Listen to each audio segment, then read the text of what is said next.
Comme la fièvre jaune, la dengue, Marbourg, Ebola fait partie de la grande famille des fièvres hémorragiques. En 1967, à Marbourg, en Allemagne, des chercheurs travaillent sur des cellules rénales de singes en provenance d'Ouganda. 31 laborantins sont contaminés par un mystérieux virus. 7 d'entre eux trouvent la mort. Le virus, dit de Marbourg, se fait oublier une dizaine d'années pour ressurgir en 1975 et tuer un voyageur australien en provenance du Zimbabwe. L'année suivante, en 1976, une religieuse belge tombe malade à Yambuku, au Zaïre, actuelle République démocratique du Congo. Un échantillon de son sang est envoyé dans un laboratoire d'Anvers, transporté par un voyageur dans un simple thermos. Les chercheurs qui manipulent l'échantillon sans protection découvrent un virus géant qui ressemble à un ver, proche du virus de Marbourg. L'Organisation mondiale de la santé, l'OMS, demande de cesser toute recherche sur ce virus extrêmement dangereux. Mais à la demande des autorités belges, l'un des membres de l'équipe d'Anvers, Peter Piot, se rend à Yambuku. Il remarque que dans leur hôpital, les religieuses se servent de la même seringue pour plusieurs personnes. Il constate aussi que ceux qui participent au rite funéraire de ces morts mystérieux tombent malades à leur tour. Lors de cette épidémie, 318 personnes sont contaminées et 280 meurent dans les villages de la région. Le virus, inconnu, est baptisé du nom d'une rivière des environs, Ebola. La même année, une autre souche du virus Ebola frappe le Soudan, 284 morts. En 1995, à Kikwit, au Zaïre, 254 morts. Puis, la maladie disparaît pour ressurgir au début du XXIe siècle en Afrique centrale, en RDC, au Gabon et au Congo-Brazzaville. Les épidémies restent limitées à de petits foyers. Jusqu'en 2014, où une épidémie d'une ampleur inconnue, partie de Guinée forestière, gagne en quelques mois les capitales de Guinée-Conakry, du Libéria et du Sierra Leone.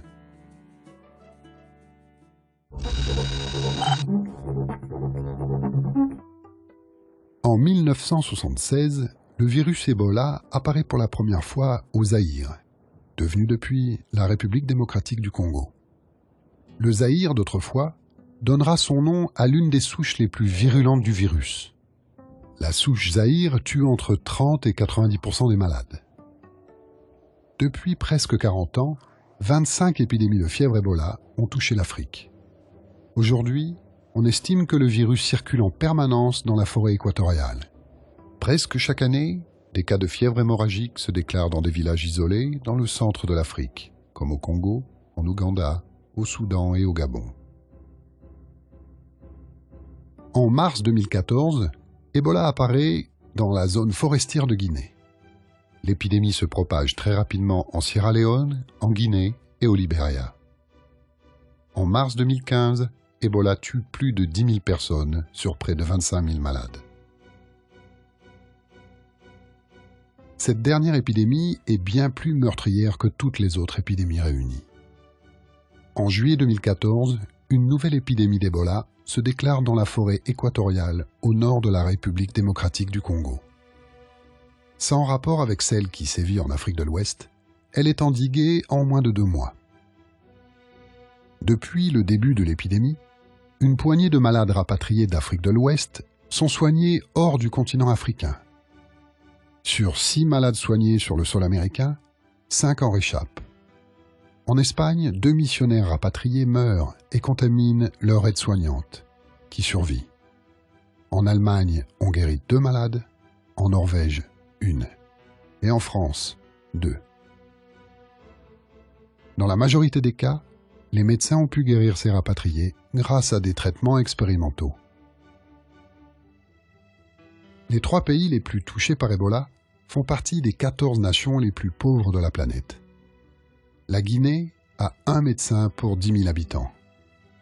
Le Libéria, 1,4, et la Sierra Leone, 2.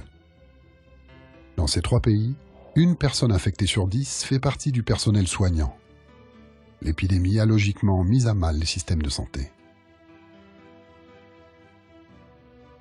Les mouvements et la densité de population urbaine peuvent expliquer l'ampleur de l'épidémie actuelle. Mais les scientifiques ont encore beaucoup de questions sans réponse.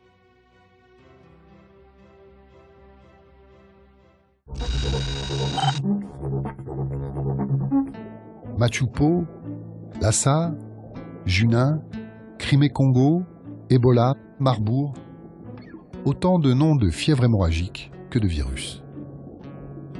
Ebola et Marbourg appartiennent à la même famille de virus, les Filoviridae.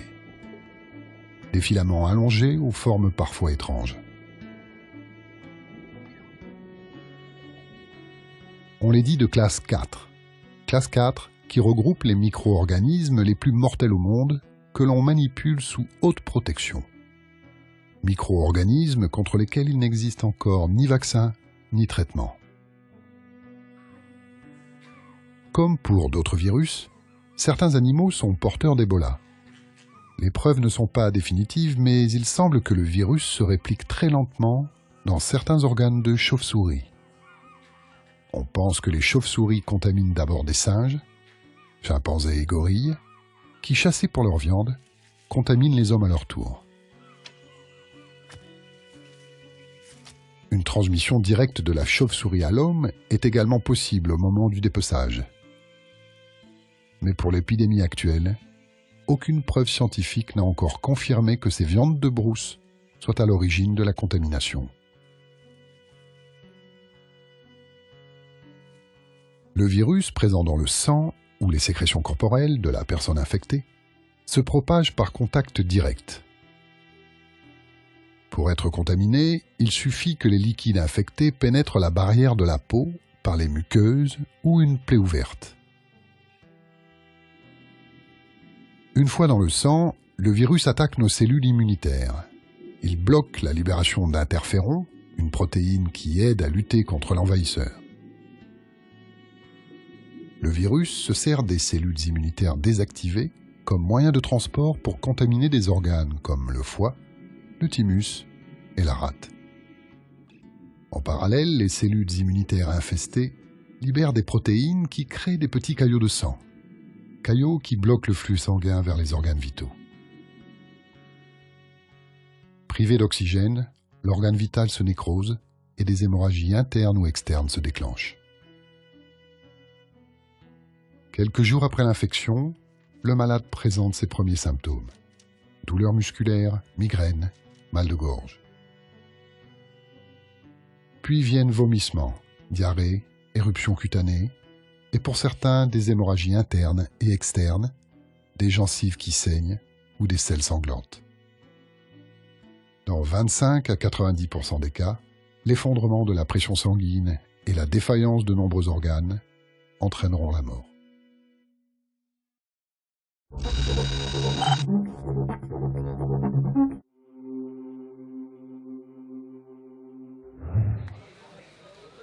Un malade Ebola n'est contagieux qu'à partir du moment où il présente des symptômes. Plus l'infection progresse, plus elle risque de transmettre le virus. Les corps des personnes décédées d'Ebola sont extrêmement dangereux, en particulier quand la famille les manipule pour les rites funéraires. Dès l'apparition des symptômes de la maladie, un test diagnostique s'impose. On utilise la PCR, technique qui amplifie le matériel génétique d'un éventuel agent infectieux. Le virus est détectable entre 2 et 10 jours après l'apparition des symptômes. Le virus ne résiste ni au soleil, ni au vent, ni au chlore, ni au savon. Les mesures d'hygiène, la suspension des rites funéraires, l'isolement des malades, la désinfection de leurs effets personnels, suffisent généralement à endiguer l'épidémie.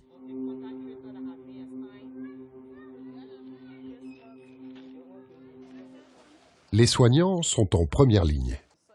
En plus des mesures d'hygiène universelles, ils doivent revêtir tout un arsenal de défense. Combinaisons isolantes, tabliers, masques, cagoules, lunettes, gants. C'est lorsque le soignant ôte ses protections que le risque de se contaminer est le plus grand. Il n'existe pas encore de traitement ni de vaccin contre Ebola. Les médecins doivent se contenter de réhydrater leurs patients, voire de transfuser leurs malades et de prescrire antibiotiques et antidouleurs.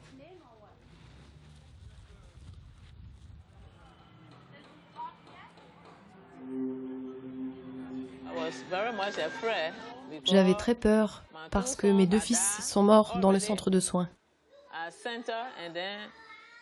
Quand ensuite j'ai été conduite à mon tour au centre, j'étais terrorisée.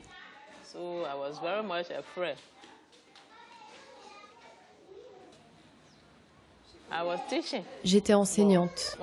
Une de mes angoisses, avant de retourner en classe, était de retourner au centre Ebola et de vivre ensuite la stigmatisation des gens. J'avais peur que les parents d'élèves se plaignent que quelqu'un sortant du centre Ebola enseigne à leurs enfants. Beaucoup de gens n'auraient plus envoyé leurs enfants à l'école. Alors, pour éviter tout ça, j'ai décidé de rester seule à la maison. Confrontée à la virulence de l'épidémie, l'OMS a autorisé 2 stratégies d'urgence. L'usage sur place des cocktails de médicaments dont avaient bénéficié les Occidentaux infectés en Afrique de l'Ouest et l'utilisation de 8 traitements expérimentaux.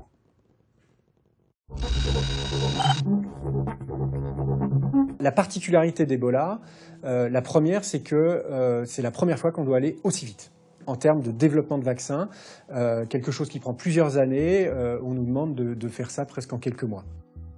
On est parti finalement de données chez l'animal et on a accéléré le développement et on est en train de faire tous ces essais cliniques actuellement.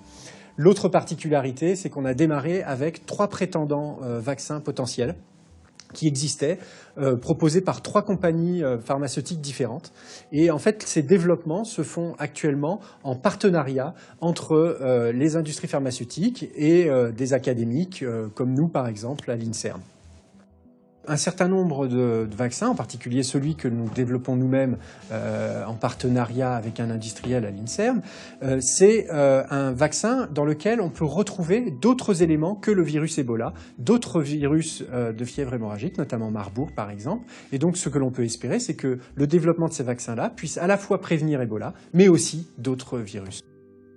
Il y a bien sûr, qu'est-ce qu'on fait par rapport aux patients qui sont infectés par Ebola, comment on peut aider à les guérir et à augmenter leurs chances de survie, puisque au départ, c'est un virus qui est extrêmement mortel. Une de ces stratégies est d'utiliser un traitement antiviral. Un traitement antiviral qui, en fait, a été évalué par des collègues de l'INSERM dans le cadre d'un essai clinique qu'ils ont mis en œuvre en Guinée, chez des patients qui, donc, contractaient la maladie. Qu'on n'en ait pas à une réponse immédiate, absolue, que oui, ce traitement est efficace, mais on a des éléments pour penser que, il est pas mal toléré, il fait pas de mal par lui-même, et il aurait des chances de véritablement aider à la guérison des patients. Donc le premier essai est terminé, il a été arrêté, les résultats ont été présentés en conférence internationale et maintenant on en est dans l'évaluation de nouvelles stratégies de traitement avec cet antiviral, mais aussi d'autres approches telles que des anticorps que l'on va utiliser pour le traitement de la maladie.